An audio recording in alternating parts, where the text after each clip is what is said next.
It is morning in Los Angeles and morning in America. I am your host, KC Phoenix, and this is my morning political thought or thoughts. I'm doing random thoughts today. I didn't feel like there wasn't one specific thing I was looking to talk about. This is more of just a quick overview, like 30-second overviews of things that are going on for people that may or may not know. But there wasn't one specific thought that I decided to go into in detail. So yeah. As for today, it's still smoky in Los Angeles. For those who may not know, as I mentioned yesterday, some of the smoke, according to satellite shots, has made it up to Michigan. And for those who also may not know, the reason that a lot of these fires spread the way they do is due to mismanagement of the forest, because environmentalists don't want to cut down any trees. And the politicians and so forth acquiesce to their wants over the years and did not. So even the dead trees get to stay. And because the fire gets a hold of the dead trees, it spreads faster. And President Trump was actually here yesterday, and he was speaking with Governor Newsom, and President Trump brought it up, which Governor Newsom was talking about climate change and all this other stuff. And honestly, that's the last thing on some of our minds right now, especially since California, the state, is still not fully reopened. But that's a whole nother story. But Governor Newsom was talking about that. But President Trump was saying, hey, look, you need to manage your forests better. And he brought up a European country. He said where in one European country that has a lot of trees, and their trees are actually more flammable than the trees in California, and they don't have these type of issues. So maybe, because they're always talking about on one side we should be more like Europe. Okay, great. Well, maybe Governor Newsom should reach out and say, hey, Mr. President, who was the person that you spoke to in Europe about them not having those issues and them being able to manage their trees well? All right, maybe Governor Newsom should use President Trump as the intermediary to reach out to whoever it was in Europe, get some of their gardening tips or foresting tips, whatever you want to call it, and then figure out how to better maintain all of this in California. Because honestly, this whole situation is ridiculous. This has nothing to do with climate change. It has everything to do with bad policy and bad management. And President Trump is not to blame. Climate change is not to blame. It is the people who run the state of California that are to blame for all of this stuff going on here right now. That was that. President Trump did that. Also, yesterday, he went to the Latinos for Trump meeting, which was really, really good. I caught about 20 minutes of it, give or take. And you can tell that everyone there really loves the president. Now, I will say this as well on top of it. I honestly believe President Trump's support among minorities has grown even larger than what people realize. People have estimated that it's grown larger. I'm saying add about 4 or 5 points to whatever they're estimating his support has grown to, because President Trump has been able to cut through the noise. A lot of people are judging him by his work. As I mentioned before when I was talking about Congress taking vacations, let your work speak for you. If you're not working, how can your work speak for you? President Trump has been constantly working. I mentioned that on my episode of the Purple Elephant Show this past weekend. You won't outwork President Trump because he works hard. The reason he works hard is because he cares. Mind you, he does it for free. He donates his salary every single quarter. He doesn't make any money off of this. He could have retired and been playing golf somewhere in Florida. So but he constantly works. Just like yesterday, he was working. He did the rallies in Nevada. He did 2 rallies in Nevada. He went to California. He went to Arizona, did that. And I feel like he did something or went somewhere else. But also he's going somewhere else this week. I'm pretty sure he's going to Wisconsin or Michigan or both this weekend too. And then he's still running the country on top of that. So he constantly works. But as for the minorities, I feel his support has grown way more than what people are seeing. And as I said before, originally, in the first election, it was the minorities that put President Trump in office because he got a lot more of the minority vote than people expected him to get. When it comes to LGBT, when it comes to the black vote, when it comes to Hispanic vote, he got a lot more of that vote than people expected. So that's clear. On the TikTok thing, again, I mentioned that yesterday. I'll mention it today. TikTok, yes, with the Oracle deal, the Treasury Department is who will review the deal. So the Treasury Department will review the deal. If it meets their standards, then the deal will more than likely be closed. And I had found that out this morning briefly when I watched Maria Bartiromo. She was interviewing Senator Tom Cotton. He was talking about removing China's favored nation for the World Trade Organization. Because it was set up with Bill Clinton where it's pretty much in perpetuity and it's not reviewed, but he wants it to go back to being reviewed. That way, if China is doing something that is questionable, then they may not renew it within the World Trade Organization. So that's what Senator Tom Cotton was talking about this morning on Maria Bartiromo. As for swing states, another thought, Pennsylvania and others, but specifically Pennsylvania, is definitely so far siding with Trump because of the economy.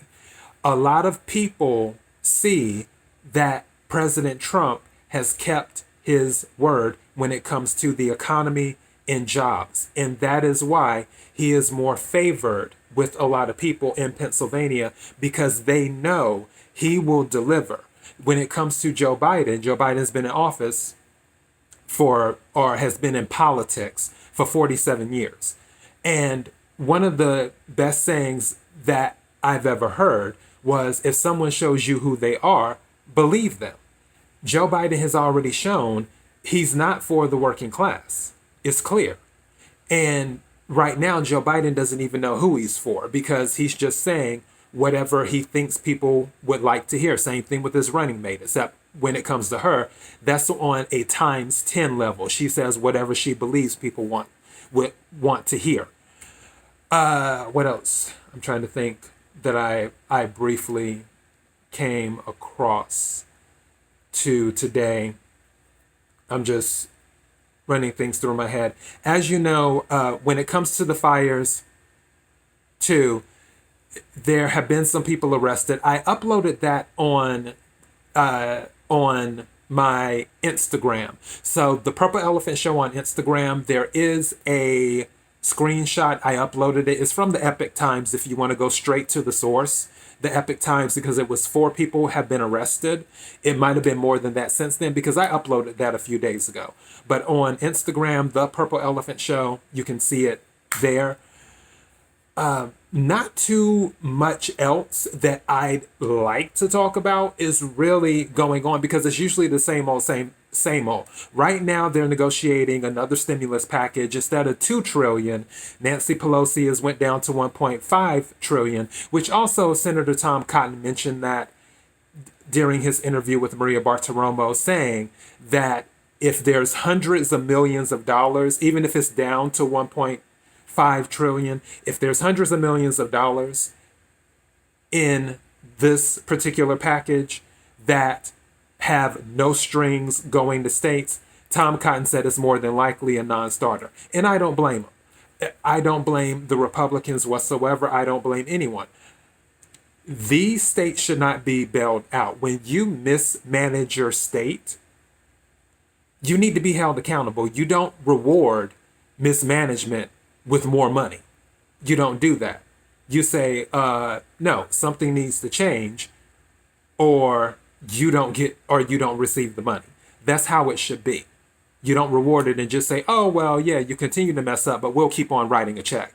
It doesn't work like that. And by we keep on writing a check, meaning the American people, because all of this money, stimulus and so on and so forth, the money that is paid out comes out of the pocket of people who work, even though it's not immediate because the money has to be borrowed, which China is usually one of the countries that loans the money, and then we pay interest to China.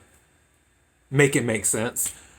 And so on and so forth. But the end result is that it comes out of the pocket of the American people, and also it lowers the value of the currency, which is where I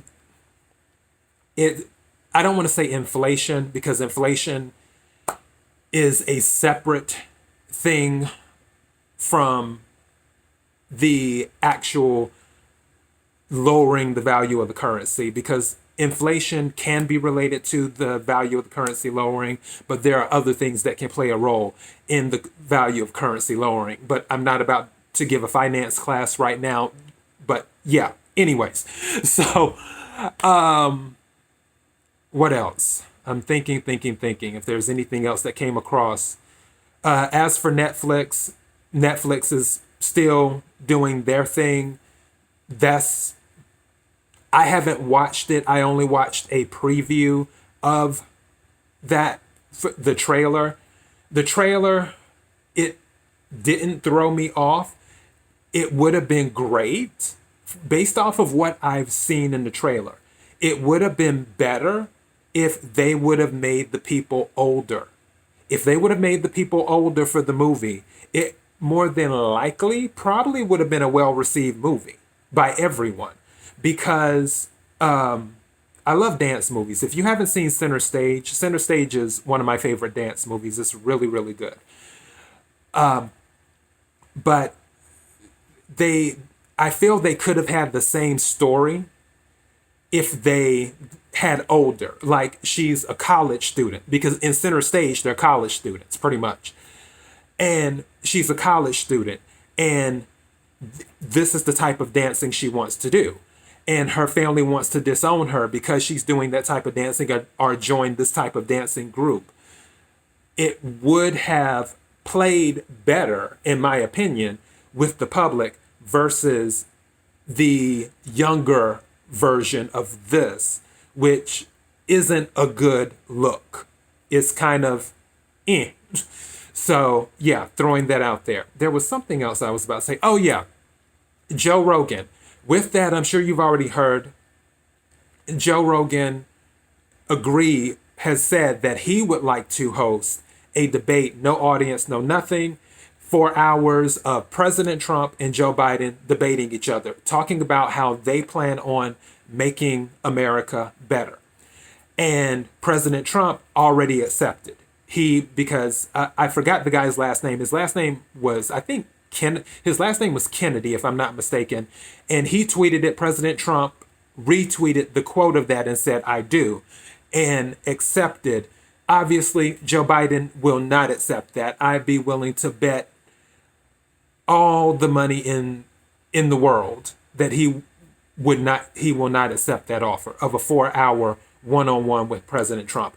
If he did that, yeah, it would be ratings gold. But the debate coming up at the end of the month is going to be ratings gold anyway. Everyone keeps on saying Joe Biden is not showing up for this debate.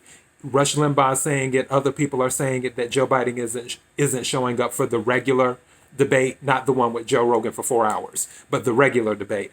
That Joe Biden will not show up.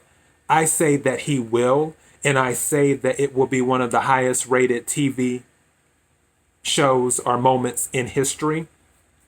So can't wait to check that out. But yeah, that's all I have. And wow, this was longer than I expected. I only expected it to be 10 minutes. It's almost 15. Okay, I know I went really fast this morning. It's kind of a busy morning, and I wanted to cover as much stuff as possible because, like I said, there wasn't one specific thing I wanted to offer a lot of context to. So I was just like, all right, well, let me cover bits and pieces of everything. And that is what I've done. Other stuff really isn't of interest to me right now. Maybe something new will pop up, but that's it. ThePurpleElephantShow.com is the main podcasting platform. The Purple Elephant Show on Parler, so we can parlay. The Purple Elephant Show, as I mentioned earlier, on Instagram. Usually I post when I upload new episodes, whether it's my morning political thought or also The Purple Elephant Show itself, which is a weekend show, or I'll post screenshots of news articles and I'll let you know where it came from. If it came from the Epic Times, if it came from the Washington Examiner or whatever, I'll usually tell you in the hashtag where it came from too.